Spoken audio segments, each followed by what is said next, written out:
We spend a third of our lives asleep. That's what people say when they want to sound reasonable about something none of us can prove. You close your eyes and hand the keys to a stranger who wears your face. Most dreams dissolve in the morning light like fog hitting glass. But some cling to you. They leave prints on your routine. They edit your day. And once in a while, they refuse to wait for night to begin again. Welcome back to the Vile Echoes. These are 5 confessions from people who stopped being sure where sleep ends and waking begins.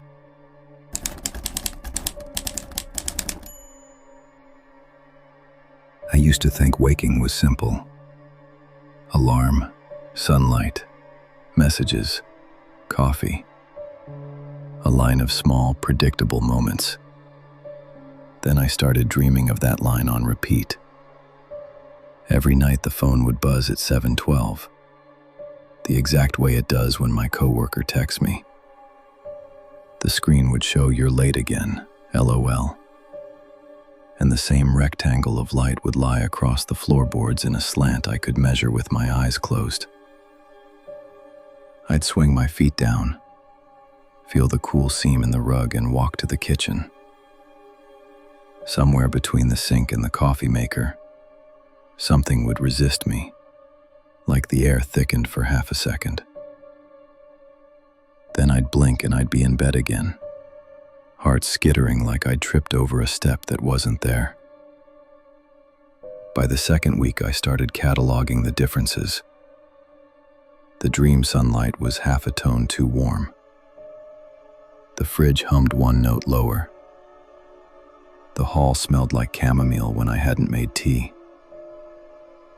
Small errors, the kind your brain uses to whisper, "Not this time." Then, one night, a new object waited on the counter. A second phone with a spiderweb crack across the glass. My model, my case. A notification glowed on it with no app icon, no number, just a text floating on white. "Wake up. This isn't it." I jolted, sat up in the real bed, laughed at myself, and reached for my own phone to tell a friend about the weirdness. My lock screen lit faint blue, and the banner at the top showed a single line of text. "No contact. Wake up, this isn't it."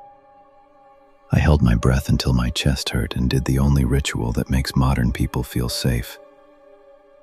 I restarted the device. When it came back, the message was gone. I told myself stress had braided a dream into my morning. I told myself lots of things. The next night I tried to beat it by waking earlier. I set the alarm for 6:40 and fell asleep watching the second hand on my bedside clock make tidy circles. Sometime before dawn, I became aware of my phone buzzing on the nightstand. When I turned it over, the wallpaper looked wrong, as if someone had taken a photo of my lock screen and stretched it over a screen 2 millimeters larger. A new message waited. "Not yet." I didn't tell anyone after that because the words wouldn't leave my mouth right. They felt like lint that won't brush from your sleeve. The mornings kept stacking. Coffee tasted thin. Conversations lagged by a syllable. Twice, I washed a mug that was already clean and didn't remember deciding to. Then a Monday arrived with no alarm at all. I woke to a flat, spent silence. My phone lay face down on the rug beside the bed, screen spidered into a glitter of lines. In the fracture, my reflection broke into thread-thin versions of me, all of us lying very still. I bought a new handset that afternoon. I told the guy at the kiosk I'd sat on it. He showed me cases that could survive a war. I said, "That's not the problem." That night, the dream followed the new phone like a forwarded call. The same 712 buzz. The same floorboard light. The same air that thickened right where the kitchen begins. The second phone was back on the counter. Same crack, same message, same blank white that didn't belong to any app I've ever used. I didn't touch it. I opened the cabinet, took down a glass, and held it until my hand ached, willing the world to stay. In the morning, I checked my message history. Nothing. But in the notification shade, tucked between reminders and weather, sat a white strip with no icon, no time, just not yet. There's a rhythm to a life, and then there are repetitions. And repetition feels like a gentle thing until it starts rearranging you. These days I still get up at 7:12. The sunlight sometimes lands wrong, and I don't trust the way my apartment smells on days it leans too sweet. Like tea I didn't make. I've replaced the phone twice. Most mornings the messages are normal, forgettable. But on others a banner slides down over whatever I'm doing. Just a white rectangle with nothing to hold on to but the words, "Wake up. This isn't it." When that happens, I sit very still until the room feels heavier. I don't make coffee. I don't open the door. I wait for the air to thin again, for the slant of light to change its mind, and for the day to decide whether I'm in it. Dreams repeat to fix what's broken, people say. But sometimes nothing is broken. Sometimes something is practicing the moment when you notice.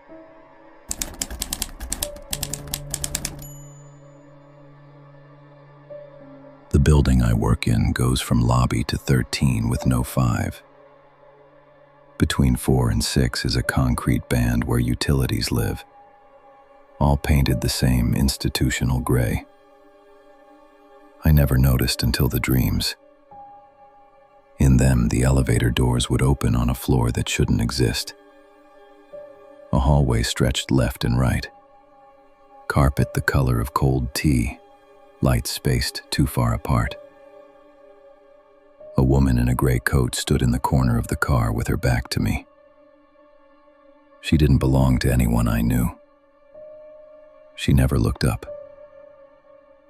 Every night she said, soft but unignorable, "Don't press the 5th floor." I'd wake with my fingers still curled. After a month, I timed my mornings around the stairs. The dreams didn't care, they kept arriving. Sometimes with the doors opening a hair wider. Sometimes with the gray coat tilting her head as if the sentence fit better each time she said it. I broke my rule on a Thursday. Needed the elevator. Stayed late to finish a presentation. The building had the after-hours hush of places that only pretend to sleep. I was the last to leave our floor. I pressed lobby, watched the numbers count down, felt the car sigh at 4, and then the 5 lit itself. The car shuddered. The doors slid apart. The hallway beyond was not a hallway. It was the color of absence. No fixtures, no echo, no air that wanted lungs. Imagine a blackout, but darker where black should be. I stared into it and felt my jaw loosen the way it does when a dentist taps the hinge and says, "Let go." I reached for close. Something stepped toward the threshold with the small, careful sound of a shoe deciding not to squeak. A woman's voice, very near, said, "You shouldn't have pressed it." It wasn't a scold. It was a line spoken exactly where it was written to land. When the doors met, my legs went jelly. The indicator jumped to lobby as if the pause had been one hiccup of power. I walked outside and couldn't find my car keys in my own hand because my fingers felt borrowed. Security called at 10 the next morning. "Can you come down?" The guard played back the feed from the elevator camera. The doors opened onto the normal corridor of 6. The lens caught my face reflected in the steel, patient and a little gray with fluorescent fatigue. In the reflection, behind my shoulder, a woman in a gray coat stood so close the edge of her hair brushed my collar. When I turned in the video to look, she turned with me so we never faced. The guard scrubbed frame by frame. There was never a moment where both our faces existed in the same angle. He said it had to be an artifact, some ghost of an older clip laying over mine. I said sure, because that word is shaped right for fitting over fear. That night I dreamt of the doors opening again. In the dream I stepped out and the carpet gave under my shoe like it was meant for a different weight. When I woke, my socks had a faint pattern pressed into the soles, a grid I don't own. Now I take the stairs again. Some afternoons when the building is loud with people and the sun makes honest rectangles on the floor, the elevator dings for no one. The doors open to the ordinary hallway, and for a moment, just the length of a breath, a draft comes out. The temperature of a hand I haven't taken. Warnings don't always try to save you. Sometimes they want to hear if you remember them.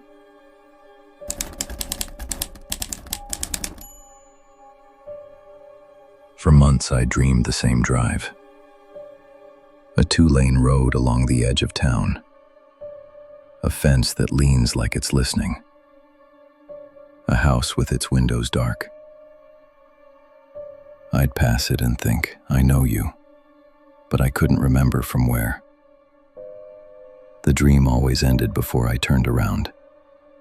On a sleepless Tuesday, I followed the map my sleep kept drawing.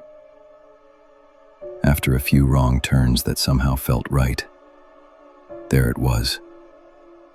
The fence, the shoulder gravel, the mailbox with black numbers barely hanging on. 403. Same as mine. The porch light was dead. The house sat like a held breath. I coasted, killed my lights, and rolled to a stop 30 feet past. Another car was already there. Same make, same color, same dent in the rear passenger door. My dent. My plate. The engine ticked as if cooling, though when I placed my palm on the hood it felt like the temperature of someone who left a room an hour ago. I should have driven away. Instead, I walked up the narrow path and looked through a slit in the curtain. My living room looked back. The old couch I keep meaning to replace. The plant I water too little. The cereal bowl I'd left on the coffee table that morning, spoon still in it. Someone stood at the window, hands against the glass. It was me. Same jacket. Same cracked phone screen in the pocket. Same small scar on the knuckle from the time I tried to catch a falling pan. I watched the yard the way people watch train tracks, waiting. His breath fogged the pain in an oval my face could fit inside. I don't remember moving my legs, but I remember being in my car and driving without the radio for the first time in years.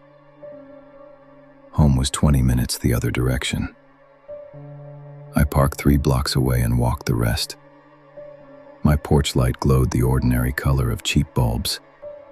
Inside, everything was where I left it. The bowl was on the table. The spoon had dried a milk lace on the wood. The curtains were shut. The window pane had the faint oval a breath would make if someone had stood close. That night I dreamed the drive again. But the house wasn't dark. It blazed with a light that didn't spill. I went in. The rooms were mine except quieter, like sound had to ask permission to exist. On the counter, a phone waited with a message floating on an empty screen. You never woke up. In the morning, my phone showed a battery I hadn't drained, and a missed call at 3:03 from a number that looked like mine, except the last digit had turned into a small square. I don't go that way anymore. I've learned every town has at least two roads. The one you can draw for someone else, and the one that takes you somewhere you only understand when you're already there. Sometimes dreams are rehearsals. Sometimes they're instructions. Either way, you don't know which until you're already following them.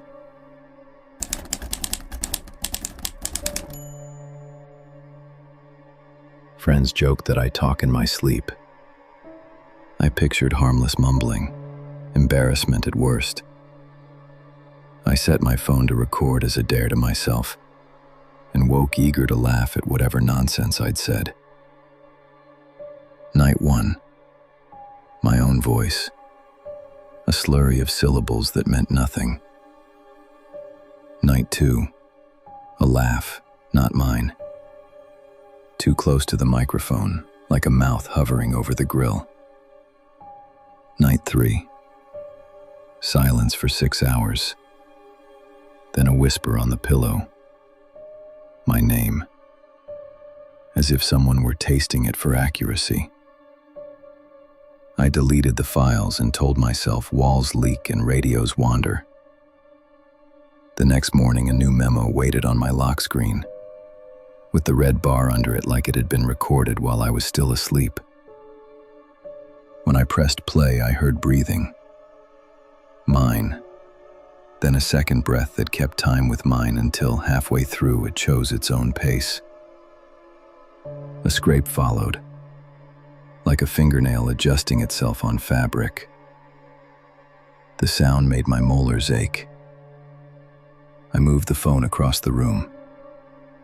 The files kept appearing, always with the same meaningless title, always with the same length down to the second. On night 7, the track was empty until the very end. Then, in my own tone but not my timing, I said, "Stop deleting me." I hadn't said it. I don't talk like that. I stopped recording. No app open. No permissions granted. In the morning, a memo sat on the list anyway. I wanted to throw the phone away. Instead, I started sleeping downstairs with it turned off and sealed in a drawer. Every dawn, it was back on the nightstand. Screen hairline cracked in a new place. Voice recorder open. Red bar alive like it had never stopped. I tried staying awake to catch it. At 3:11, my head nodded and snapped back. At 3:17, it did it again. At 3:24, I gave up and closed my eyes for what felt like a blink. When I woke, the sun was at the edge of the blinds. The drawer upstairs was open, and my phone held a single new file. The first 30 seconds were quiet. Then the microphone caught the sound a person makes when they lean too close to listen. My own voice whispered, softer than breath. "There. Now we match," I told my sister. I don't know why. She said to burn sage or buy earplugs. I bought neither. I changed my lock screen code and woke to find it reset to the one I used 4 phones ago. I set the phone on airplane mode. The memo stamped itself anyway. Whatever this is doesn't need signal. It only needs my name. People tell me sleep is where the mind tidies itself. I believe them. I just don't like what it sweeps into the same pile when I'm not there to ask why. If a dream can learn your name, it can learn your timing. If it knows your timing, it knows when to speak, so you'll call it memory.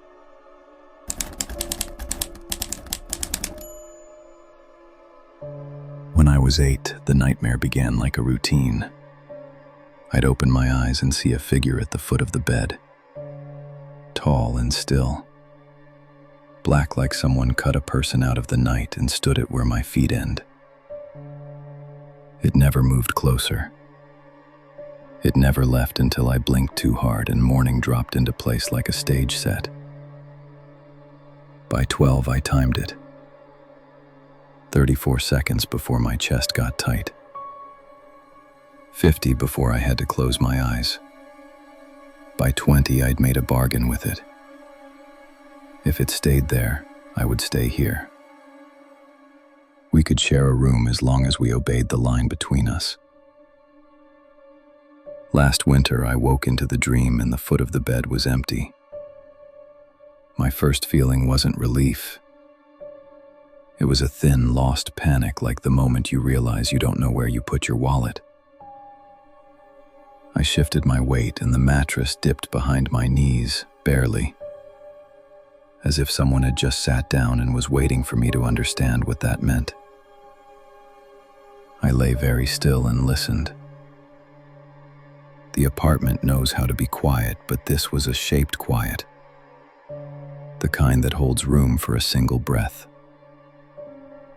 I felt it against the back of my neck, cool, patient. I said, because words are fences even when they don't hold, not yet. It leaned closer until the hairs on my arm agreed. It whispered into the shell of my ear, with a voice that matched my own in height but not in temperature. You already did. The sentence was an accusation. It was inventory.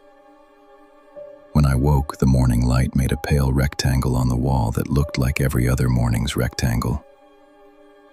I told myself the same stories people tell. Brains are tricksters. Bodies remember wrong. Then I noticed a faint crescent pressed into the sheet where a knee would go, if a person were careful how they climb onto someone's bed. The curve was on my side of the line. I changed the sheets and put the old set in the washer. And then I stood in the hallway longer than anyone needs to stand in a hallway. I half expected a second me to walk past carrying a basket.